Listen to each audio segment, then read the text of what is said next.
Hi everyone, welcome back to my channel. I hope you're all doing well. I have a small surprise for you today, but first I'm making a spread for my reading journal. It's been a while since I've been able to record a new video, so this is my February reading log. February, oh my god. The first thing I read in February was The Flower That Seems to Truly Dance, which I talked about in my last video. After that, I read I Didn't Mean to Fall in Love, which I also talked about in my last video. And then I read Hoteri, Hotette, First Kiss. It's a really fun concept for a manga because it's almost like an anthology. There are 4 short shoujo romance stories, and I thought they were all very cute. I think I liked the second story. I don't remember which one it was. I think it was the second story the best. It was the one where they were both wearing glasses. And then the last story was probably my least favorite, but overall, there was nothing I could complain about. I really liked the art style, and I liked the way that the mangaka writes characters, which I was happy to see because I want to read her other work, Fall in Love, You False Angels. After that, I finished listening to an audiobook called People Who Eat Darkness. I started reading this book literally in like 2017 or 2018, that long ago, but then I saw on Libby that my library had randomly gotten the audiobook, so I decided to listen to it. It's true crime, so that's not really a genre I fully support, but it's written by a journalist who first reported on the story, and her family was involved in it, so I guess it's a little bit more ethical. It's about a young woman who worked at a hostess club in Japan in the year 2000, I believe, who goes missing. Also, literally the day before I saw the audiobook, there was a vlog in my YouTube recommendations of a girl who works at a hostess club, so that felt really sinister to me. I'm not really sure if you can say you like or dislike a book like that, but it was informative for sure. After that, I read volumes 2 through 5 of Tamon's B-Side, which again, I talked about in my last video. And then I read By My Side, an older BL manga. It's about 2 guys who are friends, then realize they might be more than that. Kind of a very normal plot. I really like when stories have a realistic vibe to them, like when the male lead isn't like some insanely rich CEO, like that kind of thing. In By My Side, I think one guy is a florist and one is a chef, something like that. And like one is very messy. They both chain smoke. I liked it when I read it, but I'm not sure I even remember it that much, like 1 month later as I'm recording this video. I feel like I read a lot of manga like this throughout the year where it's like, there's nothing wrong with the story. I just kind of end up finding them forgettable. And then I read a one-shot called Mouth to Mouse. If your Twitter feed shows you BL content, then you might have seen this because people were saying Slenderman yaoi. It is a horror one-shot. It's more sad than scary though because it's about grief and regret, but definitely there's one singular panel that's pretty scary if you're reading it in the dark at like 1 a.m. It's about a guy who loses his boyfriend. After that, I read volume 1 of Love Bullet, also something you might have seen on Twitter because the author was saying the story might be in danger if volume 1 didn't sell well, and a lot of people really worked hard and banded together to buy copies. It's a shoujo series about a high schooler who gets turned into a cupid, but it's not quite a romance series. Like, it's about romance, but the cupids themselves can't fall in love. But I don't know, maybe it is a GL. I'm honestly not sure. I have a lot of questions about how the karma system of being a cupid and then eventually becoming human again works, but I thought it was such a fresh and interesting concept for a manga series. It was so good. And the art is too cute. I draw people in more of a simplistic way as well, so it felt really inspirational to look at it like, maybe one day I can improve my skills more and it will be more at like this level. Then I read Warbler, Sing of Spring. I wrote the Japanese title in this spread and also in my physical journal, which is what I'm looking at right now, so I had to go look up what the official English title is. If you know me, you know I hate age gaps, but what's even worse is that this is a student-teacher relationship. The teacher's only like 5 years older, so I guess it's not too crazy, and also he doesn't allow anything to happen while the main character is still a student. But still, like, whoa. What I thought was really interesting is that the main character is kind of a delinquent, like he's the best fighter at the school, and the whole reason he ends up interested in his teacher is because he used to be the top fighter when he was a student there. I ended up really liking it despite the fact that those are tropes that I do not like. It wasn't toxic or anything at all like that. And then the final thing I finished reading in February was A Dowry of Blood. I listened to it on audio from Libby. I feel like everybody kind of knows this book, right? It's a pretty short story told by a woman who's one of Dracula's lovers. The characters were kind of meh to me, as was the insta love, but I liked the writing style, the prose. I really love how all vampire stories have something different to add to the canon of vampire media. This story, for example, is like, imagine being trapped in a scary relationship for literal centuries. I finished it the day after I watched Nosferatu, actually, and Nosferatu is anti-women, if you ask me, so it was nice to see the victims actually get a nice ending. I added a section again for what I started reading, but just like last time, I'm running out of screen recording, so I can't tell you much about it.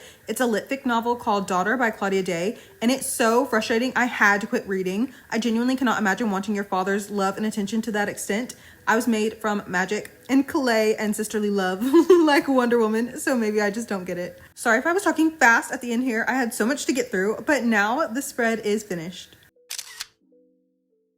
Now I can show you my little surprise. I made a mini birthday themed deco kit. I say mini because there's just not as many items as I would normally include in one of my stationery kits. I'm going to be using these items more in future spreads, of course, but for now I'm going to make a spread showcasing this deco kit, and then I'm going to make a spread about my birthday. So for this kit, I made 2 new ID cards plus an ID photo. If you've watched any of my videos, then I'm sure you know I love ID cards. One is a regular ID card and the other is more of a reward style card. I really miss rewards cards in real life, especially the ones that were like, they had to like hole punch them. Anyway, there are also 4 new rounded star stickers, pink, yellow, blue, and an orange slice. The orange slice is kind of a preview for another kit that I want to make in the future, but let me not say too much before I jinx it. Plus there are 2 star outline stickers. Those are a new style I wanted to try. One is white with pink polka dots and one is a medium blue with darker blue stars. I really like how they turned out. I think I'll make more in the future. It'll be nice to have some more color combos. I also made a birthday cake memo. My little panda character is kind of hanging over the side of it. You can very easily just like crop her and also the candle out though if you wanted to. That way it's more like a plain cake and not necessarily a birthday cake. There are also a couple of striped backgrounds that match with the colors of everything else. One is green and white striped and one is a lighter pink and a darker pink stripe. And it's not like my old ones from my journal wing kit where it's like they kind of don't match up well. These will match up perfectly fine. And that was supposed to be everything, but because I had so much free time waiting to be able to make this video, I ended up making what turned out to be one of my favorite things from this kit.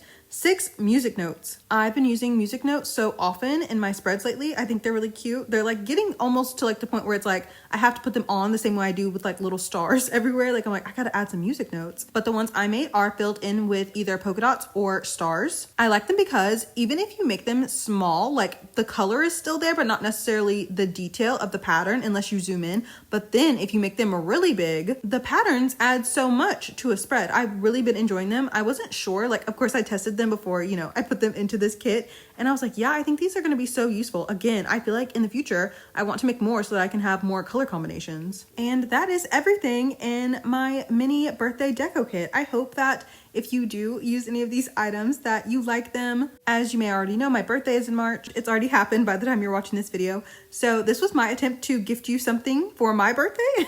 I hope you'll be able to use everything well. I know that I have some subscribers who journal physically as well, so I hope that these will be okay to cut out. The music notes might be a little bit finicky to cut out if you print them. Also, I wanted to say thank you so much to everyone who wished me a happy birthday. I really appreciated it. I had a very normal birthday this year, and I think it's because I finally removed all expectations of anything, like anything out of the ordinary, I guess I should say, happening on my birthday. Like, it's really best to just treat it as if it is any other day, and it is. Honestly, I was on the phone for most of the day with my best friend, so I really did not even do anything. Like, I just sat at my desk and colored for like 6 hours. I'm such a slow colorer. Is that a word? I did not even finish 1 page. In that 6 hours, I was on the phone with my best friend. I guess some of those I was literally eating dinner while I was on the phone with her too. But like, I didn't even finish the whole page. I'm trying to think of any other updates that I wanted to talk about, but every time I think of something, I'll be like, oh, I should talk about that whenever I get to record a video. And then of course, by the time I'm sitting here actually doing the recording, it's just gone out of my mind. Oh, I guess I can talk about the movies I watched recently because I did not screen record the spreads I made for them.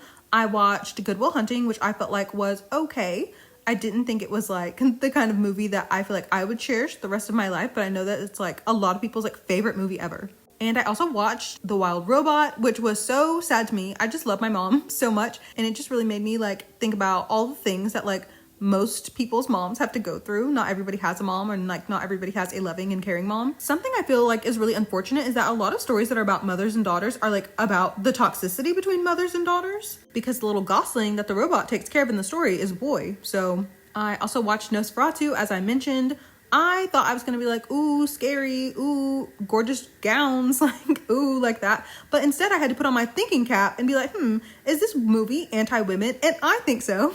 I think absolutely yes. Also, I wouldn't really say it was scary. It was just kind of gross. I thought everyone did such a great job acting, and all the costuming was really good, and the cinematography was really beautiful. I just thought the story was terrible. So much so, in fact, that I did not make a spread about it. I'm trying to remember if anything else exciting or like noteworthy, probably not exciting, if anything else noteworthy happened. I really liked CIX's comeback. Was that in January or February? That might have been in January. Oh, as I'm recording this, Solgi just had her comeback last week, and I really love the title track a lot. I've only listened to the whole album like maybe twice, maybe 3 times, so I don't really have a favorite B-side yet. I love how the album looks actually, like it's very tempting to buy, like very, very tempting to buy. And also super excited because as I'm recording this in, I think 2 days? Yeah, no, maybe 1 day, maybe tomorrow. The Boys' new album is coming out. I'm so fascinated because, you know, they changed companies and everything. I'm just so excited to see like what it looks like. All of the B-sides sound so good. And then also 10 is coming out with a second album, which I really, really, really am excited for because his mini album last year was one of my favorites of 2024. So I can't wait to see how this one will sound. I'm feeling so revitalized now that we're closer and closer to spring. By the time you're watching this, I'm sure it is already spring. It just feels like there are so many things to look forward to this year in terms of like media. I guess I should stop saying like media consumption, art consumption, right? Like it is art. I'm just looking forward to all the music that will come out this year, all of the manga that will come out this year that will be translated, all the different manhwas, who even knows what will be translated this year. Be My Baby recently started again, The Pizza Delivery Man and the Gold Palace Season 3 recently started. There are going to be some fun animes coming out. I really liked Sakamoto Days, so I can't wait to see part 2. The Summer Hikaru died. Oh my gosh, I cannot wait. I'm really the kind of person who hates summer more than anything else, but I'm so happy to be out of winter. I just feel like revitalized. I have a lot of spreads that I need to put into my journals, so let's go do that.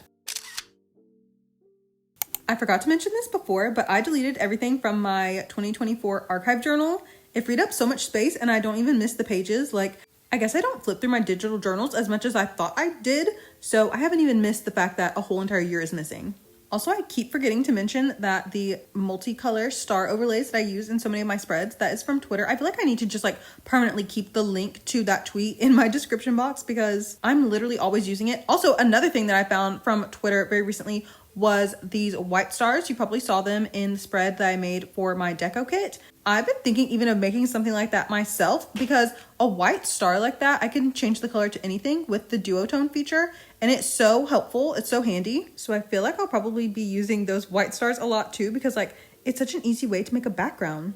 There's also a frame I used in my Valentine's Day spread that you'll see.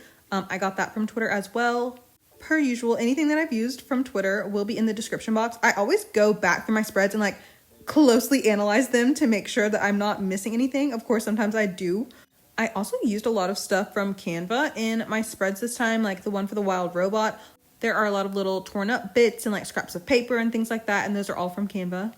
Oh, in my link click spread, I used like some photo strips and some clovers and even like an airline ticket, and those were all from Canva. By the way, I love link click so much. I know that I have some subscribers who also love it. It's just so good. And I love that it's not an adaptation of anything. So like you truly never know like what's going on, like what's going to happen. I really love the memo note I used in that spread because it's kind of like London themed and it had those clovers on it. I was like, this is so perfect. I'm like looking at the time right now, wondering if I have time to record my next video that'll come out after this, but I don't know if I do. But I'm honestly so excited to record that one because I have been reading so many good books, and by books I do mean BL manga recently, and I really just want to talk about them. It's actually almost like comical how long it takes me to record my videos because they're all usually like 20 minutes or less, and yet it takes me like 2 hours.